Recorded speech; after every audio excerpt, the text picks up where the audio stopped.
স্বাগত বন্ধুরা, আমি ঝর্ণা। আপনারা দেখছেন ঝর্ণা তুষার ব্লগস চ্যানেল। আজকে আমি প্রায় 1 মাস পর আবার অ্যালোভেরা নিয়ে ভিডিও বানিয়েছি। তো আপনারা দেখেছেন মাঝখানে কিছুদিন আমি ফল শাকসবজি নিয়ে ব্যস্ত হয়ে পড়েছিলাম। তো অনেক দিন অ্যালোভেরা গাছের যত্ন করা হয়নি। চলুন দেখি অ্যালোভেরা গাছগুলো কী অবস্থায় আছে। আপনারা শেষ পর্যন্ত ভিডিওটি দেখবেন। দেখুন বন্ধুরা, এই টবের মধ্যে দুটো মাদার প্ল্যান্ট আছে। দুটো মাদার প্ল্যান্ট থেকে কত নতুন চারা বেরোচ্ছে। পাশের টবটাতেও একটা মাদার প্ল্যান্ট থেকে কত সুন্দরভাবে নতুন নতুন চারা গজাচ্ছে। টবের মাদার প্ল্যান্টগুলোও কিন্তু একেবারে চারা গাছ। 4 থেকে 5 মাস বয়স হবে এদের। এখনও কোনো পাতাই ম্যাচিউর হয়নি, তা সত্ত্বেও কত নতুন নতুন চারা বেরিয়েছে।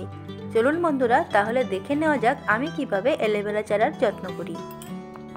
অ্যালোভেরা গাছগুলোকে আমি এমন একটা জায়গায় বসিয়েছি, ওয়াল ঘেঁষে বসিয়েছি। উপরে কিন্তু হালকা শেড আছে, আর এখানে সকালবেলা রোদটা অল্প অল্প করে সব গাছেই লাগে।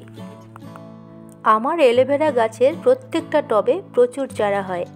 একটা টবে একসাথে এত চারা ঠিকঠাক বেড়ে উঠতে পারে না, তাই নতুনভাবে টব তৈরি করে চারাগুলো আলাদা আলাদাভাবে প্রতিস্থাপন করে দিতেই হয়।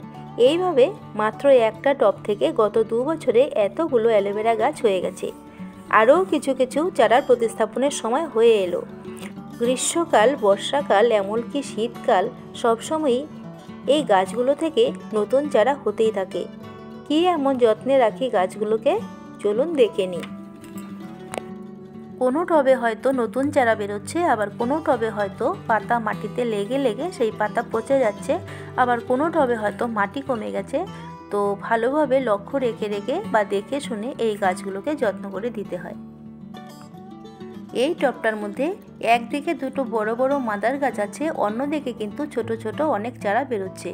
তো এই টবটার মধ্যে মাটি কম পড়ে গেছে, এখানে একটু খাবার দেবার দরকার আছে। আর কিছু কিছু পাতা মাটিতে লেগে লেগে একদম পচে শুকনো হয়ে গেছে। বন্ধুরা, যেসব গাছে খাবার দেবার দরকার আছে সেসব গাছে আমি খাবার দিয়ে দেব। তো অ্যালোভেরার জন্য বেলে দোআঁশ মাটি নিয়ে নিয়েছি, তার সাথে কিছুটা শুকনো গোবর সার, আর নিয়েছি ডিমের খোসার গুঁড়ো, আর কিছু ব্যবহার করা চা পাতা বারবার করে জলে ধুয়ে শুকিয়ে নিয়ে একসাথে গুঁড়ো করে ভালোভাবে পেস্ট করে গাছের গোড়ায় গোড়ায় যেখানে যেখানে মাটি কম পড়েছে সেখানে সেখানে দিয়ে দিচ্ছি। মাটি কম পড়েছে বলতে গেলে আমি এখানে মাঝে মাঝে জল দিই। তো জলটা যেহেতু গাছটা সারা টব জুড়ে ছড়িয়ে থাকে, তো জলটা নির্দিষ্ট একটা জায়গায় দিই আমি। তো সেই জায়গায় জল দিতে দিতে সেই জায়গাটা একটু গর্ত মতো হয়ে গেছে, আর গাছের শিকড় দেখা যাচ্ছে। অন্যদিকে অনেক চারাও আছে, তো সেইখানে মাটি ভরে ভরে দিতে হবে, যাতে চারা গাছগুলো মাথা উঁকি দিয়ে থাকতে পারে। এইভাবে মাটি দিয়ে দিতে হবে। মনে রাখবেন বন্ধুরা, আমি অ্যালোভেরা গাছে কখনো রাসায়নিক কিছু ব্যবহার করি না। যে ডিমগুলো সেদ্ধ করার আগে ভেঙে নেওয়া হয়, সেসব ডিমের খোসা শুকিয়ে গুঁড়ো করে বা আধ ভাঙা করে রেখে দিই। আধ ভাঙা করে নিলেও কিছুদিনের মধ্যেই সেগুলো মাটির সাথে ভালোভাবে মিশে যায়।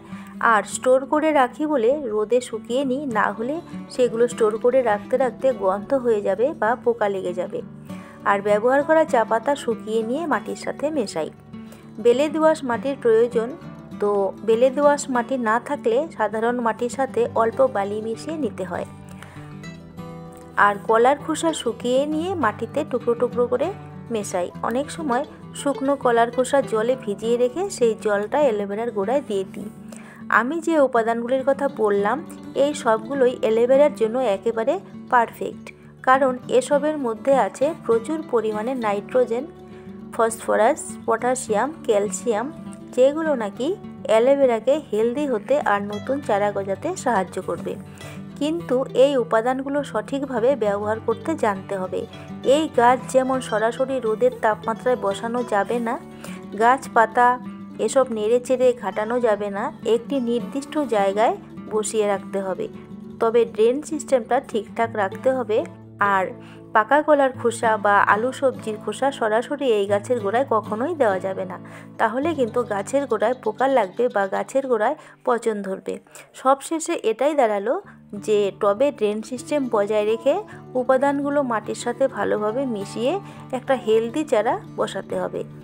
তারপর পরিমাণ মতো জল দিয়ে যেতে হবে, তাহলেই একটা গাছ থেকে যথেষ্ট সুন্দর জেলযুক্ত পাতা পাওয়া যাবে আর ছোট ছোট অনেক নতুন নতুন চারাও পাওয়া যাবে।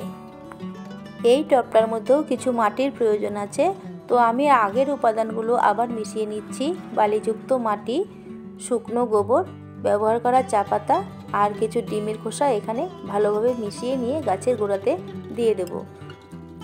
যেহেতু গাছের গোড়ায় অনেক চারা আছে, সেই জন্য আলতোভাবে মাটিটা দিয়ে দিতে হবে। ছোট্ট ছোট্ট দুপাতার চারাগুলো যেন মাটিতে ঢেকে না যায়। মাটি দেওয়ার পরে সেই ছোট ছোট পাতাগুলো একটুখানি বের করে দিতে হবে। আপনারা দেখতে থাকুন আমি কিভাবে এগুলো অ্যাপ্লাই করব। বছরের যে কোনো সময় অ্যালোভেরা চারা প্রতিস্থাপন করা যায় বা কাটিং করে বসানো যায়। কাটিং করে বসালে আরও বেশি পরিমাণে চারা একসাথে পাওয়া যাবে। তবে কাটিং করতে গেলে একটু বড় সাইজের গাছ নেবেন, অথবা প্রতিস্থাপন করতে গেলেও কিন্তু একটু হেলদি বড় সাইজের গাছ নেবেন। একেবারে ছোট গাছ কখনোই নেবেন না। তো অনেক সময়, বিশেষ করে গরমের সময়, অ্যালোভেরা পাতায় এক ধরনের ছত্রাকের আক্রমণ হয়। তো অ্যালোভেরা সম্পর্কে অনেক তথ্য বা অনেক রকমভাবে এই গাছের যত্ন দেয়া আছে। এখনও অনেক কিছু দেবার চেষ্টা করছি অ্যালোভেরা সম্পর্কে। আপনারা চাইলে ঝর্ণা তুষার ব্লগ চ্যানেলটা দেখে নিতে পারেন। ভারতীয় আয়ুর্বেদ শাস্ত্রে অনেক পুরনো কাল থেকেই অ্যালোভেরা বা ঘৃতকুমারী নামটা জড়িয়ে আছে। তো অ্যালোভেরা নামটা আর ঘৃতকুমারী নামটা দুটোই খুব পরিচিত আমাদের কাছে। তো এটা সম্পূর্ণটাই ঔষধি গাছ। এটা ক্র্যাকটাস জাতীয় গাছ। বেশি জল ব্যবহার করলে পচে যাবে, তবে ঠান্ডা ওয়েদার বা তুলনামূলক একটু ঠান্ডা জায়গা থাকতে এরা খুবই কমফোর্ট বোধ করে। তো এই গাছের পুরোটাই পাতা, কোনো শাখা প্রশাখা হয় না, কেবল চারা হতে দেখা যায়। আর এক একটা পাতা 3 মাস বা তার থেকেও বেশি দিন হলে পুরোপুরি জেলযুক্ত হয়।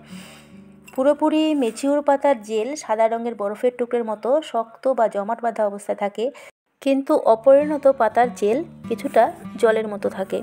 তো গরমে এই পাতার জেলের শরবত বা জেলগুলো চামচ দিয়ে তুলেও কিন্তু খাওয়া যায়। এটা শরীরের পক্ষে খুব ভালো, শরীরে অনেক শক্তি যোগান দেয় আর পেট ঠান্ডা রাখে, অনেক রোগ থেকে মুক্তি পাওয়া যায়। তাছাড়া বিভিন্ন রকম প্রসাধনী বানাতে এই পাতার অনেক কদর। তাছাড়া এই পাতার জেল সরাসরি চুলের গোড়ায় বা ত্বকে ব্যবহার করা হয়। অ্যালোভেরা জেল নিয়মিত চুলের গোড়ায় ব্যবহার করলে খুশকি কমে যায়, চুল পড়া বন্ধ হয় আর চুল হেলদি থাকে। ত্বকে নিয়মিত ব্যবহার করলে ত্বক মসৃণ হয়। বন্ধুরা, আপনারা অনেকেই আমার পাশে আছেন, ভিডিওগুলো দেখছেন, তাদের অনেক ধন্যবাদ। আমি জানি আপনারা অনেকেই সাবস্ক্রাইব না করেই ভিডিওগুলো দেখছেন। তো বন্ধুরা, সাবস্ক্রাইব করুন, সাবস্ক্রাইব করে পাশে থাকুন, চ্যানেলে গিয়ে ভিডিওগুলো দেখুন। শুধু অ্যালোভেরা নয়, আমার চ্যানেলে ফুল, শাক, সবজি, ফল সব ধরনের ভিডিও দেবার চেষ্টা করছি আমি। আপনারা যারা এইভাবে বাগান করতে ইচ্ছুক বা বাগান করতে ভালোবাসেন, আমার মতো যাদের জায়গা নেই বা অল্প জায়গা আছে, ছাদে টবের মধ্যে এটা সেটা রোপণ করতে ভালোবাসেন, তারা দেখুন। বা যাদের পর্যাপ্ত জায়গা বাড়ির চারদিকে পড়ে আছে, তো তারাও এই ভিডিওগুলো দেখুন। আশা করি অনেক অনেক উপকৃত হতে পারবেন। আমি এক একটা ভিডিও দেবার পেছনে অনেক টিপস দেবার চেষ্টা করি বা অনেক কিছু আপনাদের জানাতে চাই, যাতে আমার মতো আপনাদেরও অনেক রোপণ করা গাছ পচে না যায় বা ভালোভাবে বেড়ে উঠতে পারে, ফুল বা ফল বা সবজি হতে পারে। অনেকেই বলেন অ্যালোভেরা গাছ পচে যায় বা মরে যায়। তো আমার মতো এরকম করে গাছের যত্ন নিন, দেখবেন আপনারও নিজের হাতে রোপণ করা গাছ কত সুন্দরভাবে বড় হচ্ছে। তো আজকে এ পর্যন্তই। অন্য কোনো দিন নতুন কোনো ভিডিও নিয়ে আবার দেখা হবে। ধন্যবাদ, ভালো থাকবেন সকলেই।